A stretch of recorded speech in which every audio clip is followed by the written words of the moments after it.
Anda masih bersama Indonesia Business Forum dan saya masih berbincang dengan Menteri Koordinator Bidang Perekonomian Bapak Airlangga Hartarto. Pak Menteri, nah kita lanjutkan lagi tadi. Sudah sempat disinggung bahwa ada fundamental yang semakin baik, harga komoditi andalan yang menunjang kondisi perekonomian dan neraca dagang kita yang semakin baik. Nah, tapi ada yang juga bikin deg-degan karena beberapa harga komoditi di pasar ini mulai naik, Pak, seperti cabai, telur, dan lain-lain. Nah, Kemenko Perekonomian, tapi dengan catatan inflasi masih rendah tadi pemerintah sampaikan. Bagaimana kemudian membuat agar masyarakat ini tetap tenang walaupun dengan kenaikan-kenaikan harga, walaupun sebenarnya tidak tenang juga, Pak? Ya, pertama tentu kita lihat kenaikan ini sifatnya terus-menerus atau karena supply and demand yang meningkat, atau ini karena hal lain. Salah satu yang naik karena harga yang naik adalah kelapa sawit, di mana minyak goreng kan sempat naik.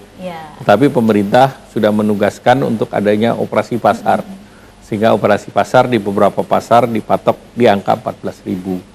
Kemudian yang kedua, beberapa komoditas lain termasuk telur. Telur itu kemarin salah satu yang harganya dipres, tertekan ke bawah. Bikin mahal, Pak. Karena kemarin harga jagungnya kan meningkat antara 4.500 sampai 5.200. Nah, kemarin para peternak itu juga para feed mill, terutama yang kecil, pedagang ayam dan telur, kemarin kan sempat protes juga karena dia tidak mendapatkan dengan harga rendah. Nah, akibatnya ayamnya itu dipotongnya telat. Nah, karena telat produksi telurnya bertambah. Nah, namun menjelang tahun baru ini spike, ada kenaikan sedikit. Nah, ini pemerintah masih monitor. Ya. Nah, itu dari komoditi, Pak, termasuk juga ini yang ada titipan-titipan, Pak, berkaitan mengenai kenaikan harga gas, Pak. Nah, ini bikin ibu-ibu juga makin deg-degan ini, Pak. Lumayan, Pak, 23.000 soalnya, Pak, untuk yang 12 kilo, Pak. Iya, tentu harga gas ini kaitannya tentu yang dengan LPG 3 kilo. Jadi kalau disparitasnya terlalu tinggi kan ada kemungkinan shifting ke 3 kilo, artinya mereka yang diberikan kepada mereka yang sebetulnya tidak berhak untuk mendapatkan 3 kilo. Jadi ini akan menambah kebocoran. Pemerintah akan melihat, karena salah satu yang juga dievaluasi apakah LPG 3 kilo ini akan dengan sistem seperti sekarang yang mudah bocor, atau digeser sesuai dengan perencanaan dalam sistem yang tertutup. Artinya mereka yang membeli adalah yang mempunyai jatah. Tetapi memang ada tantangan para pengusaha UMKM. Jadi UMKM itu kemarin selalu dalam kebijakan pemerintah, UMKM diberikan pengecualian-pengecualian. Jadi ada prioritas khusus supaya tetap bisa berkembang ya, Pak, ya. Pak Menteri, berarti nanti di 2022 selain tetap menjaga komoditi-komoditi unggulan seperti misalnya kelapa sawit, batu bara, nikel yang dengan harapan harganya tetap tinggi, Pak. Apalagi kemudian strategi yang sudah disiapkan agar 5,22 itu pada akhirnya bisa tercapai dan kalau bisa lebih tinggi lagi, Pak. Iya. Ya, tentunya salah satu adalah investasi. Kita berharap PT INA atau Sovereign Wealth Fund sudah mulai bergerak. Sehingga ini kan sudah pemerintah sudah memberikan modal 30 triliun. Sehingga tentu tinggal realisasi proyek-proyek mana yang akan dibiayai. Kemudian kita mendorong proyek strategis nasional, PSN. Nah, proyek strategis nasional juga ini kan nilainya sampai 2024 itu mendekati 5.000 triliun. Jadi ini terus pemerintah akan dorong. Tambah lagi juga menyelesaikan beberapa smelter-smelter yang sedang dibangun. Nah, ini yang di pipeline sendiri, smelter-smelter ini angkanya 230 triliun.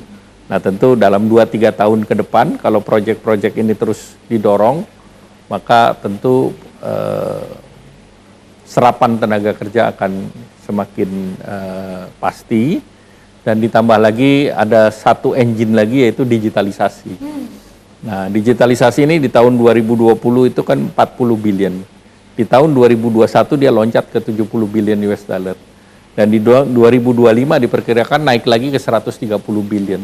Jadi transformasi digital ini yang perlu kita dorong, karena transformasi digital ini sangat diminati oleh anak-anak oleh anak-anak muda kita, para milenial, dan juga ekonomi ini dikuasai oleh mereka yang usianya mid-30s lah, 30-an, antara 30 sampai 40. Nah, ini yang perlu kita dorong, tetapi tentu pemerintah melihat salah satu yang juga muncul tinggi itu di bidang fintech, yang sampai 170 triliun di tahun ini. Nah, tentu kita harus menjaga juga jangan sampai ada yang kena, artinya yang tidak, informasinya tidak cukup, sehingga ini juga banyak menimbulkan fraud, terutama untuk pinjol-pinjol ilegal, dan pemerintah melalui kepolisian juga mengambil secara tegas, karena jangan sampai nanti ada efek-efek samping terhadap kegiatan-kegiatan tersebut.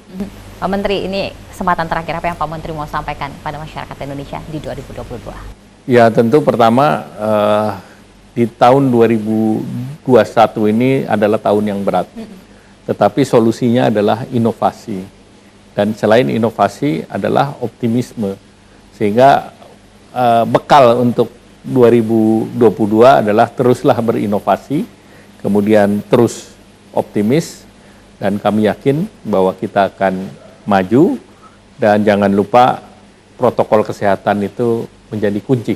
Jadi tetap menggunakan masker, menjaga jarak, dan satu lagi di booster vaksin. Jadi booster vaksin akan menjadi wajib untuk lansia dan yang BPJS Kesehatan, sedangkan yang non BPJS itu nanti pemerintah dorong yang sifatnya mandiri. Baik, terima kasih sekali lagi Pak Menteri. Mudah-mudahan target 5,22% di 2022 bisa terrealisasi, dan segala macam strategi untuk bisa membuat agar fundamental ekonomi kita semakin kuat sehingga pertumbuhannya melesat pasca resesi kemarin bisa terrealisasi dengan baik. Sekali lagi terima kasih Pak Menko.